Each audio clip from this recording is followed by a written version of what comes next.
ভিডিওতে সপ্তম শ্রেণীর ইতিহাস বিষয়ের দ্বিতীয় অধ্যায় থেকে শেষ কিছু প্রশ্ন ও উত্তর নিয়ে আলোচনা করব। প্রশ্ন নম্বর 62, হজরত মোহাম্মদ কত খ্রিস্টাব্দে জন্মগ্রহণ করেন? উত্তর হবে 570 খ্রিস্টাব্দে। প্রশ্ন নম্বর 60, মুসলমান কারা? উত্তর হবে ইসলাম ধর্মের অনুরাগীরা মুসলমান নামে পরিচিত। প্রশ্ন নম্বর 64, হিজরত কি? উত্তর হবে 622 খ্রিস্টাব্দে মোহাম্মদ এবং তার অনুগামীরা মক্কা থেকে মদিনা শহরে চলে আসেন। মক্কা থেকে মদিনায় চলে যাওয়াকে আরবি ভাষায় হিজরত বলা হয়। প্রশ্ন নম্বর 65, কত খ্রিস্টাব্দে হজরত মোহাম্মদ মারা যায়? উত্তর হবে 632 খ্রিস্টাব্দে। প্রশ্ন নম্বর 66, ইসলাম ধর্মের পবিত্র ধর্মগ্রন্থের নাম? উত্তর হবে কোরআন। প্রশ্ন নম্বর 67, খলিফা শব্দের অর্থ কী? উত্তর হবে খলিফা শব্দের অর্থ হল প্রতিনিধি বা উত্তরাধিকারী। প্রশ্ন নম্বর 68, খলিফা কোন শব্দ? উত্তর হবে আরবি শব্দ। প্রশ্ন নম্বর 69, খলিফা কি? উত্তর হবে মুহাম্মদের মৃত্যুর পর ইসলাম জগতের নেতৃত্ব কে দেবেন তা নিয়ে প্রশ্ন ওঠে।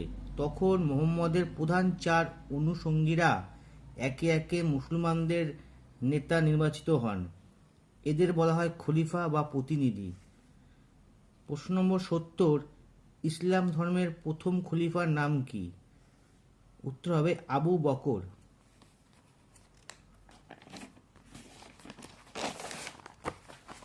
প্রশ্ন নম্বর 71, দারুল ইসলাম কি? উত্তর হবে যেসব অঞ্চলে ইসলাম ধর্মের ক্ষমতা ছড়িয়ে পড়েছিল সেই অঞ্চলগুলিকে বলা হতো দারুল ইসলাম। প্রশ্ন নম্বর 72, খিলাফত কি? উত্তর হবে খলিফার শাসনকৃত অঞ্চলের নাম হলো খিলাফত। প্রশ্ন নম্বর 73, কত খ্রিস্টাব্দে আরবি মুসলিমরা সিন্ধু প্রদেশ অভিযান করে? উত্তর হবে 712 খ্রিস্টাব্দে। প্রশ্ন নম্বর 74, কার নেতৃত্বে মুসলমানরা সিন্ধু প্রদেশ অভিযান করে? উত্তর হবে মোহাম্মদ বিন কাসেমের নেতৃত্বে। প্রশ্ন নম্বর 75, মোহাম্মদ কতবার উত্তর ভারত আক্রমণ করেন? উত্তর হবে প্রায় 17 বার। প্রশ্ন নম্বর 75, মাহমুদ কতবার উত্তর ভারত আক্রমণ করেন? উত্তর হবে প্রায় 17 বার। প্রশ্ন নম্বর 76, কাবা কি? উত্তর হবে মক্কায় মসজিদ ই হরম নামে একটি মসজিদ রয়েছে। ওই মসজিদের মাঝখানে একটি পবিত্র ভবন রয়েছে যা কাবা নামে পরিচিত। প্রশ্ন নম্বর 77, হাজার উল আসওয়াদ কি?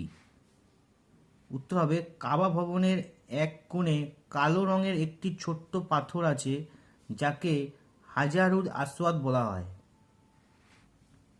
প্রশ্ন নম্বর 78, কিতাব উল হিন্দ গ্রন্থটি কে রচনা করেন? উত্তর হবে আল বিরুনি। প্রশ্ন নম্বর 79, শাহনামা কাব্যটি কে লেখেন? উত্তর হবে ফিরদৌসি।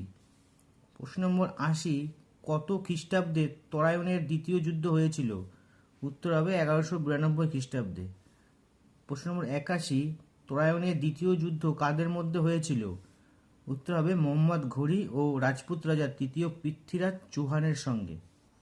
প্রশ্ন নম্বর 82, কত খ্রিস্টাব্দে মোহাম্মদ ঘুরি মারা যান? উত্তর হবে 1206 খ্রিস্টাব্দে। প্রশ্ন নম্বর 83, দিল্লিতে সুলতানি শাসন প্রতিষ্ঠা করেন কে? উত্তর হবে কুতুবউদ্দিন আইবক। প্রশ্ন নম্বর 84, বাংলায় তুর্কি শাসন কে শুরু করেন? উত্তর হবে বখতিয়ার খলজি। প্রশ্ন নম্বর 85, তবকাত ই নাসিরি গ্রন্থটি কে লেখেন? উত্তর হবে ঐতিহাসিক মিনহাজ ই সিরাজ। প্রশ্ন নম্বর 86, তুর্কি আক্রমণের সময় বাংলা রাজা কে ছিলেন? উত্তর হবে রাজা লক্ষণ সেন। প্রশ্ন নম্বর 87, বাংলায় কত খ্রিস্টাব্দে তুর্কি শাসন প্রতিষ্ঠিত হয়? উত্তর হবে 1204 খ্রিস্টাব্দে।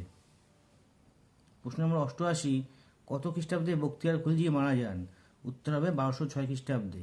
আজকের ভিডিও এই পর্যন্তই। পরবর্তী ভিডিওতে এর পরবর্তী অধ্যায় নিয়ে আরও কিছু প্রশ্ন ও উত্তর নিয়ে আলোচনা করব।